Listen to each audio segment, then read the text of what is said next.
কেমন আছো?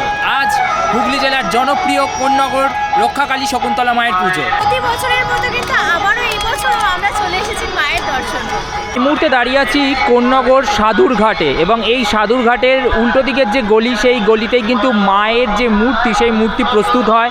আর এই ঘাটে কিন্তু হাজারো ভক্তরা এসে মায়ের কাছে জল নিবেদন করার জন্য কিন্তু জল নিয়ে যায়। এবং এখন দেখছো এখানে কিন্তু বেশ কিছু মানুষজন রয়েছে এবং তারা কিন্তু ভক্ত যারা রয়েছে মায়ের, তারা কিন্তু এখানে দাঁড়িয়ে রয়েছে, কারণ একটু বাদে মায়ের যে বেদির যে কাঠ, সেই কাঠ নিয়ে আসা হবে এবং এনে কিন্তু এই জলে এখানে কিন্তু স্নান করানো হবে এবং তারপর সেই বেদির যে কাঠ, সেই কাঠকে কিন্তু এখান থেকে তুলে নিয়ে যাওয়া হবে। আর ঠিক সাধুর ঘাটের উল্টো দিকে কিন্তু রয়েছে হচ্ছে মায়ের যে মন্দির, সেই মন্দিরে যাওয়ার রাস্তা। আর ঠিক এই রাস্তাতেই কিন্তু মায়ের মূর্তিও নির্মাণ হচ্ছে এখন আর কি। দিনের দিনই মায়ের মূর্তি নির্মাণ হয় অ্যাকচুয়ালি। দেখতে পাচ্ছি এই গলিতে প্রবেশের পথে অজস্র মানুষের ঢল কিন্তু এখন থেকেই নেমে পড়েছে আর কি। এইখানে বহু মানুষজন কিন্তু এখানে মায়ের দর্শন করার জন্য এই সময়টাকেই বেছে নেয়, কারণ এখন ফাঁকা থাকে। পরবর্তীকালে যত সময় গড়াবে তত কিন্তু ভিড় আরও বাড়তে থাকবে এবং মন্দিরে তো মায়ের দর্শন করা খুব কঠিনই হয়ে যায়। এই মুহূর্তে তোমরা যে মাকে দর্শন করছো, ইনি কিন্তু কোন্নগরের মনসাতলা বারোয়ারির যে বড় মা, সেই বড় মা উনি কিন্তু সেজে উঠছেন এইখানে। এই মা কিন্তু ঈশ্বর রক্ষাকালী মাতা নামে পরিচিত। মনসাতলায় এই পুজোটি হয়। এটি কিন্তু শকুন্তলা মায়ের থেকে খানিকটা ভিন্ন এবং ওনার যে সাজ, সেই সাজকর্ম চলছে এই মুহূর্তে। এবং এখানে যেমন ওনার সাজকর্ম চলছে, যেটা 174 বছরের পুরনো পুজো, ঠিক তেমনি যদি এখান থেকে আরেকটু সামনের দিকে এগিয়ে যাই আমি, তাহলে সেখানে কিন্তু কোন্নগরের যে শকুন্তলা রক্ষাকালী মা, যার পুজো দেখার জন্য লাখো লাখো ভক্ত আসে, সেই মায়ের প্রস্তুতি চলছে অন্য একটা কুমোর ঘরে। এই মুহূর্তে যে শকুন্তলা মা রয়েছে, তার যে সাজঘর বা যেখানে কুমোর ঘরে উনি প্রস্তুত হচ্ছেন, ঠিক সেইখানে চলে এসেছি এবং দেখতে পাচ্ছ অজস্র মানুষের ভিড়। এখন থেকে প্রচুর মানুষ এখানে দাঁড়িয়ে রয়েছে, দাঁড়িয়ে মায়ের দর্শন করার চেষ্টা করছে। এই মুহূর্তে কিন্তু বহু মানুষ, আমি তোমাদের দেখানোর চেষ্টা করব, মা ভেতরে কিন্তু প্রস্তুত হচ্ছে আর কি। ঈশ্বর শ্রী শ্রী শকুন্তলা রক্ষাকালী মাতা মায়ের যে রূপ তোমরা দেখতে পাচ্ছ, মা কিন্তু তার পুরো অঙ্গে কোনো বস্ত্র ধারণ করে না। মাকে সম্পূর্ণ সোনার গহনা দিয়ে এইভাবে সাজিয়ে তোলা হয় এবং তার ওপর কিন্তু বিভিন্ন ফুলের মালা পড়ে এবং এই অবস্থায় মাকে কিন্তু এখান থেকে নিয়ে তার মন্দিরের যে গর্ভগৃহ রয়েছে সেখানে প্রতিস্থাপন করা হয়। এবং আজ গোটা সন্ধ্যা ধরে মায়ের পুজো চলবে, রাতভর পুজো চলবে। তারপর বলি প্রথার মাধ্যমে মায়ের পুজো সম্পন্ন হবে। গোটা কোন্নগর শহর জুড়ে কিন্তু আজ সারা সন্ধে বিভিন্ন বারোয়ারিতে কিন্তু মায়ের পুজো হয় এবং সেইখানের যে কাঠামোগুলো রয়েছে, সেই কাঠামোগুলোকে এইভাবে ঢাক ঢোল বাজনা সহকারে কিন্তু পুজো দিতে নিয়ে আসা হয়। তাই গোটা সন্ধে জুড়ে কিন্তু প্রচুর এরম রক্ষাকালী মাতার পুজো এই কোন্নগর শহরে হয় এবং সেই কারণে কিন্তু বিভিন্ন বারোয়ারির যে কর্মকর্তারা রয়েছে, তারা কিন্তু মা শকুন্তলার সামনে দিয়েই তাদের যে ঘট, সেই ঘটকে নিয়ে যায় গঙ্গা স্নান করিয়ে এবং নিজেদের যথাযথ স্থানে সেই ঘটকে বসিয়ে মায়ের পুজো সম্পন্ন করে আজ সারা রাত ধরে। যত সন্ধে গড়াচ্ছে, মাকে নিয়ে যাওয়ার জন্য মানুষের ঢল কিন্তু তত বাড়ছে। আর এই মুহূর্তে মায়ের যে কাঠামো, সেই কাঠামো কিন্তু মায়ের যে কুমোরের ঘর রয়েছে সেখানে প্রবেশ করানো হচ্ছে এবং এরপর এই কাঠামোতে চড়েই কিন্তু মা বেরিয়ে আসবে কুমোরের ঘর থেকে এবং এখান থেকে মাকে নিয়ে যাওয়া হবে তার মন্দিরের উদ্দেশ্যে।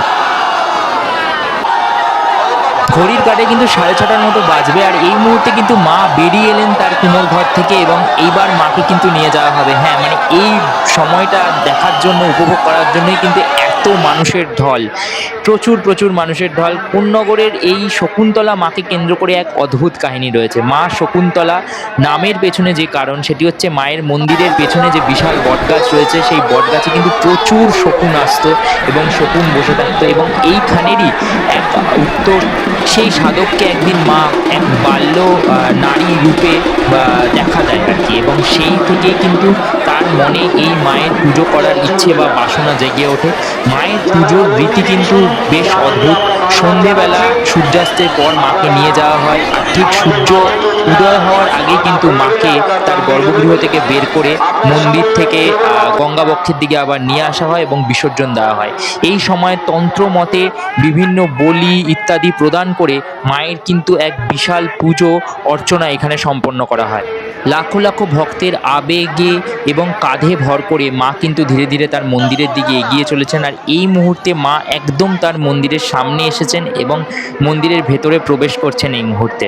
প্রত্যেক বছর আমরা আসি, এইখানে একটা অদ্ভুত গায়ে শিহরণ জাগানো একটা অনুভূতি হয়, তাই না? একদম, মানে এইটার জন্য তো অপেক্ষা করে থাকি। হ্যাঁ সত্যি, মানে মা কালীকে এইভাবেই নিয়ে যাওয়া, আবার একটা সিঙ্গেল রাতের পুজো। একদম, মানে সূর্য ডোবার পর থেকে ঠিক সূর্য উদয় হওয়ার ঠিক আগে একদম একদম। পর্যন্ত। বিষয়টা যদি তোমরা ভেবে দেখো তাহলে অন্যান্য সব জায়গার থেকে এইখানকার মানুষের পুজোর যে আবেগ বা আনন্দ সেটা কিন্তু খুব সীমিত সময়ের জন্য, সীমিত সময় বা খুব দৃঢ়। একদম এবং সেই সীমিত সময়ে তারা তাদের আনন্দের পুরো নির্যাসটা নেয়, ভক্তির যে ভাবনা সেটাকে মানে প্রকাশ করে আর কি।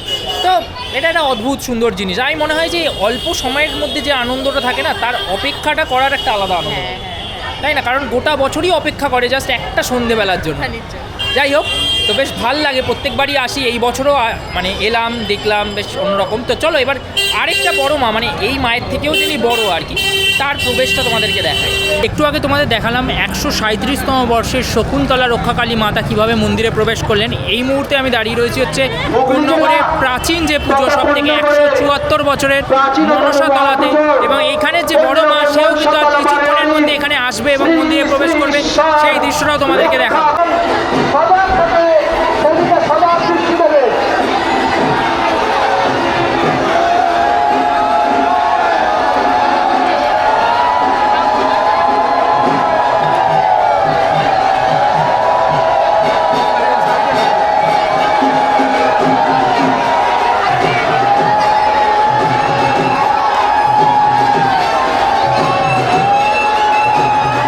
বেশ বিধ্বস্ত আমরা দুজনে, তাই তো?